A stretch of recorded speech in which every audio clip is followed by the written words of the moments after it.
जय हिंद साथियों, जैसा कि मैंने आपको यूपी ट्रिपल एससी पीईटी परीक्षा का सिलेबस बताते समय आपसे वादा किया था कि एक एक टॉपिक को आपको शॉर्ट नोट्स के माध्यम से आपकी तैयारी कराई जाएगी। तो आज साथियों उसी में आगे बढ़ते हुए सिलेबस के अनुसार आज हम साथियों चर्चा करेंगे बौद्ध धर्म के बारे में शॉर्ट नोट्स के माध्यम से। इसके पहले हम साथियों जैन धर्म के बारे में पढ़ चुके हैं, उस वीडियो का लिंक नीचे डिस्क्रिप्शन में है जहाँ पर आप काफ़ी अच्छा प्यार दिखा रहे हैं। तो साथियों यह वीडियो भी आप पूरा जरूर देखिएगा, क्योंकि यह आपके पीईटी परीक्षा के लिए ही नहीं साथियों, जितनी भी परीक्षाएं होती हैं बौद्ध धर्म से अच्छे खासे प्रश्न बनते हैं। तो इसमें साथियों मैं आपका एक बौद्ध धर्म के बारे में पूरा एक निचोड़ लेकर आ गया हूं। तो साथियों यहाँ से ही प्रश्न आपके फंस जाएंगे, इससे बाहर कुछ भी नहीं जाने वाला है। तो चलिए साथियों बिना समय गंवाए एक एक पॉइंट को देख लेते हैं। और साथियों अगर आपने पीईटी परीक्षा की तैयारी कैसे करनी है तो उसका मैंने एक वीडियो बनाया है, वो भी नीचे डिस्क्रिप्शन में है। और टेलीग्राम चैनल को ज्वाइन कर लीजिए, वहाँ पर आपको सभी जो PDF हैं वो प्रोवाइड कराए जा रहे हैं। इसके अलावा हमारे चैनल पर आपको साथियों महत्वपूर्ण जीके के प्रश्नों की श्रृंखला भी चलाई जा रही है, तो चैनल को सब्सक्राइब कर लीजिए। बहुत ही बेहतरीन तैयारी आपको यहाँ पर पेट की कराई जा रही है।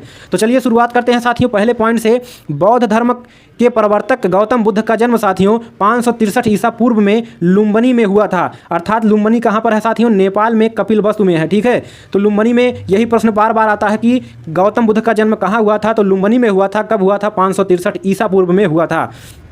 गौतम बुद्ध के पिता का नाम क्या था साथियों? शुद्धोधन था। और उनकी माता का नाम माया देवी था, इसको भी याद कर लीजिए।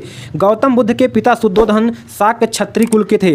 गौतम बुद्ध के बचपन का नाम साथियों हजारों बार परीक्षा में आ चुका है, छोटी बड़ी परीक्षाओं में। गौतम बुद्ध के बचपन का नाम सिद्धार्थ था। ठीक है, आगे साथियों सिद्धार्थ की माता माया देवी का निधन बचपन में ही हो गया था। सिद्धार्थ का पालन पोषण उनकी दूसरी माता विमाता प्रजापति गौतमी ने किया था। यह प्रश्न काफी बार आता है कि सिद्धार्थ अर्थात गौतम बुद्ध का लालन पालन किसने किया था? तो प्रजापति गौतमी ने किया था। अगला पॉइंट देखते हैं साथियों कि 16 वर्ष की आयु में यशोधरा नामक राजकुमारी से सिद्धार्थ का विवाह हो गया था। अर्थात गौतम बुद्ध की पत्नी का नाम क्या था? यशोधरा था। गौतम बुद्ध के एक पुत्र हुआ था राहुल, जिसका नाम था साथियों। ठीक है, कपिलवस्तु की सैर करने जब साथियों निकले थे सिद्धार्थ, तो उन्होंने साथियों रास्ते में 4 चीज़ें देखी थी, 4 व्यक्तियों को देखा था। वो कौन कौन से व्यक्ति थे? एक बूढ़ा व्यक्ति था जो काफ़ी परेशान था, और दूसरा था एक रोगग्रस्त व्यक्ति था। ठीक है, तीसरा था एक मृत व्यक्ति के बारे में उन्होंने जो है चर्चा की अपने साथी से। किससे? साथी से जो उनका रथ चलाता था। ठीक है, तो पहला उन्होंने एक वृद्ध व्यक्ति को देखा, और साथियों एक रोगग्रस्त व्यक्ति को देखा, तीसरा एक मृत व्यक्ति को देखा जिसको लोग कंधे पर ले जा रहे थे, और चौथा आपका देखा था साथियों प्रसन्नचित्त सन्यासी को देखा था। यहीं से साथियों उनके मन में सन्यास की भावना जग गई थी। बौद्ध धर्म साथियों अनिश्वरवादी, अर्थात बौद्ध धर्म में साथियों आत्मा की मान्यता नहीं है। बौद्ध धर्म में त्रिरत्न है। कौन कौन से साथियों? बुद्ध, धम्म एवं संघ है। तो पूछ लिया जाता है सीधा सीधा प्रश्न कि नीचे दिए गए विकल्पों में से कौन सा बौद्ध धर्म के त्रिरत्न नहीं है? तो साथियों ये 3 विकल्प आपके दिए रहेंगे जो बौद्ध धर्म के त्रिरत्न है। इसके अलावा जो चौथा विकल्प होगा वही आपका उत्तर हो जाता है। तो पहले आप त्रिरत्न को जान लीजिए कि कौन कौन है, बुद्ध, धम्म एवं संघ। ठीक है, आगे बढ़ते हैं साथियों महत्वपूर्ण तथ्यों को जानते हुए। तो साथियों आधुनिक युग में लाखों जो बौद्ध धर्म के अनुयायी हों क्या कहते हैं? बुद्धम शरणम गच्छामि, धम्मम शरणम गच्छामि, संघम शरणम गच्छामि, यह कहते हुए साथियों वो साथियों बौद्ध धर्म को ग्रहण करते हैं और बौद्ध संघ में प्रवेश करते हैं। यही वाक्य उनको कहना पड़ता है। तो साथियों बौद्ध धर्म की लोकप्रियता से विक्षुब्ध होकर देवदत्त नामक व्यक्ति ने 3 बार उनकी हत्या का असफल प्रयास भी किया था। तो प्रश्न आ जाता है कि गौतम बुद्ध की हत्या का प्रयास किसने किया था? तो देवदत्त नामक व्यक्ति ने किया था।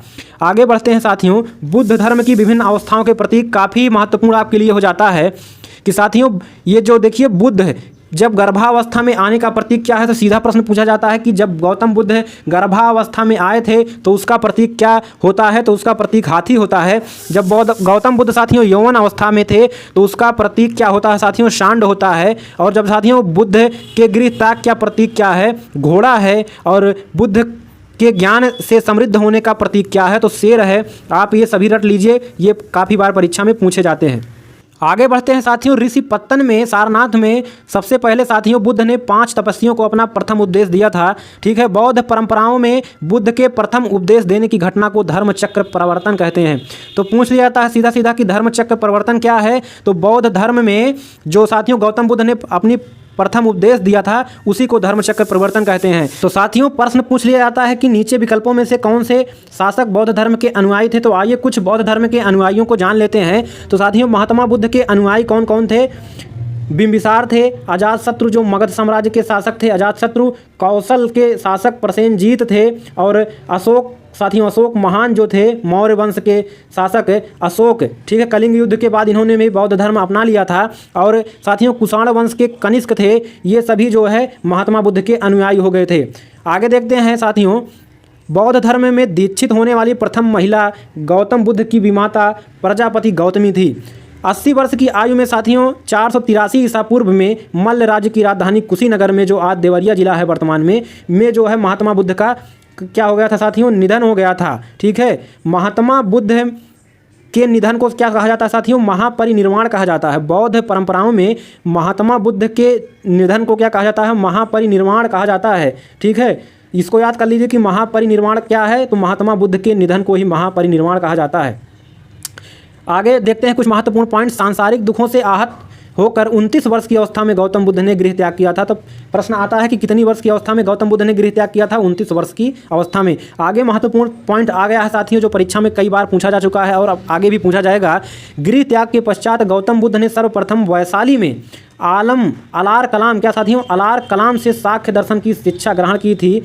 तो प्रथम बार शिक्षा किससे ग्रहण की थी, गौतम बुद्ध ने अलार कलाम से शिक्षा ग्रहण की थी, किसकी, सांख्य दर्शन की। तो इस प्रकार साथियों अलार कलाम जो है वो गौतम बुद्ध के प्रथम गुरु माने जाते हैं। तो सीधा प्रश्न आता है कि गौतम बुद्ध के प्रथम गुरु कौन थे, अलार कलाम थे।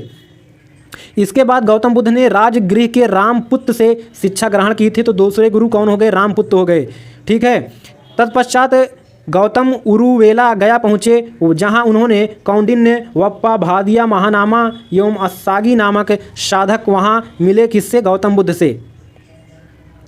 आगे बढ़ते हैं साथियों। इसके बाद जो है गौतम जो है गया के निकट निरंजना फल्गु नदी के किनारे कठिन तपस्या के लिए वट वृक्ष के नीचे ध्यान लगाकर बैठ गए थे। निरंजना नदी के किनारे पीपल वृक्ष के नीचे अपने जीवन के 35वें वर्ष में गौतम बुद्ध को वैशाखी पूर्णिमा की रात्रि को सच्चा ज्ञान प्राप्त हुआ था। बौद्ध परंपराओं में उपरोक्त घटना को संबोधि कहा जाता है। जब साथियों गौतम बुद्ध को ज्ञान की प्राप्ति हो गई तो इस घटना को संबोधि कहा जाता है। संबोधि के पश्चात गौतम को बुद्ध तथा तथागति आदि नामों से पुकारा जाने लगा। तो ज्ञान प्राप्ति के बाद गौतम बुद्ध को बुद्ध, ठीक है, सिद्धार्थ को बुद्ध नाम से तथा तथागत नाम से भी जाना जाने लगा। बुद्ध को संबोधि अर्थात ज्ञान प्राप्ति के स्थान को कालांतर में बोध गया नामक स्थान से जाना जाने लगा। तो सीधा परीक्षा में प्रश्न आता है कि जहाँ पर गौतम बुद्ध को ज्ञान प्राप्त हुआ था वो कौन सा स्थान है, तो बोध गया आपका सही उत्तर हो जाएगा। बौद्ध धर्म में साथियों प्रवेश की जो प्रक्रिया है उसको उपसंपदा कहते हैं। और न्यूनतम आयु जो आपको बौद्ध धर्म अपनाने अर्थात बौद्ध संघ में जाने के लिए न्यूनतम आयु कितनी होनी चाहिए, 15 वर्ष होनी चाहिए। आगे साथियों संघ में शामिल होने वाले बौद्ध धर्मावलंबी भिक्षुक कहलाते हैं। जो बौद्ध संघ में शामिल होते हैं उन्हें धर्मावलंबी भिक्षुक कहते हैं। और जो गृहस्थ जीवन बिताते हुए बौद्ध धर्म को मानते हैं उन्हें धर्मावलंबी उपासक कहा जाता है। आगे साथियों काफ़ी महत्वपूर्ण एक बौद्ध धर्म की पुस्तक है त्रिपिटक। इससे साथियों अच्छा ज्ञान आप बौद्ध धर्म के बारे में प्राप्त कर सकते हैं। और साथियों पूछ लिया जाता है कि त्रिपिटक का संबंध है किससे है, तो बौद्ध धर्म से है। अर्थात त्रिपिटक बौद्ध धर्म का एक जो है ग्रंथ है। आगे है साथियों बौद्ध धर्म की कुछ शिक्षाएं थी। अर्थात बौद्ध धर्म का मूल आधार 4 आर्य सत्य हैं। ठीक है, सर्वम दुखम अर्थात संसार में बहुत ही दुख है, इसको साथियों उपनिषद से लिया गया था। ठीक है, और दुख समुदय अर्थात तृष्णा दुखों का कारण है। दुख निरोध है, दुख का निवारण तृष्णा को त्याग करके किया जा सकता है। चौथा है दुख निरोध है गामिनी प्रतिपदा, दुख का निरोध है अष्टांगिक मार्ग का अनुसरण करने से संभव है। तो अष्टांगिक मार्ग किसने दिया साथियों, गौतम बुद्ध ने दिया था, बौद्ध धर्म का है। आगे अभी हम देखेंगे। इसके अलावा साथियों ने बुद्ध ने निर्माण के लिए 10 शीलों का प्रतिपादन किया था, जैसे सत्य, अहिंसा, अस्तेय अर्थात चोरी ना करना, व्यभिचार ना करना, मद सेवन ना करना, मांस मदिरा ना खाना, असमय भोजन ना करना, सुखप्रद बिस्तर पर ना सोना, धन संचय ना करना, अपरिग्रह अर्थात सांसारिक बंधनों मोह माया में ना पड़ना, स्त्री मोह का त्याग कर देना। ठीक है, ये सभी थे। इसके बाद अष्टांगिक मार्ग साथियों किसने दिया था, गौतम बुद्ध ने। सम्यक दृष्टि, बौद्ध धर्म के 4 आर्य सत्यों के ज्ञान से वाकिफ होना, यही क्या है, सम्यक दृष्टि है। अभी मैंने ऊपर आपको 4 आर्य सत्य बताए थे। सम्यक संकल्प, तृष्णा तथा हिंसा रहित संकल्प करना, सम्यक वाणी, सदा सत्य एवं मृद वाणी का प्रयोग करना जो धर्म सम्मत हो। चौथा है सम्यक कर्म, सम्यक एवं अच्छे कर्मों में संलग्न रहना, सम्यक आजीव अर्थात विशुद्ध रूप से सदाचार का पालन करते हुए जीवन व्यतीत करना। अगला है सम्यक व्यायाम, विवेकपूर्ण प्रयत्न करना। ठीक है, सम्यक स्मृति, अपने कर्मों के प्रति विवेक तथा सावधानी को निरंतर स्मरण करना। और 8वां है सम्यक समाधि, चित्त की समुचित एकाग्रता। ठीक है, ये सभी आपके 8 जो है क्या थे, 8 अष्टांगिक मार्ग थे। इसको हमने पढ़ लिया। तो साथियों अष्टांगिक मार्ग गौतम बुद्ध ने दिया था। तो साथियों यही सब महत्वपूर्ण चीज़ें थी। अष्टांगिक मार्ग पूछ लिया जाएगा। ठीक है, यही सब चीज़ें पूछी जाती हैं परीक्षा में बौद्ध धर्म से। तो साथियों उम्मीद है आपको वीडियो बहुत अच्छा लगा होगा। तो और बेहतरीन तैयारी के लिए आप प्लेलिस्ट में जाकर अन्य वीडियो जरूर देखिएगा और हमारे चैनल को सब्सक्राइब करके बेल आइकन प्रेस कर लीजिए ताकि ऐसी ही महत्वपूर्ण वीडियो आप तक पहुँचती रहे। तो वीडियो को अभी लाइक कर दीजिए। अगली वीडियो में मुलाकात होगी, तब तक के लिए नमस्कार, जय हिंद, वंदे मातरम।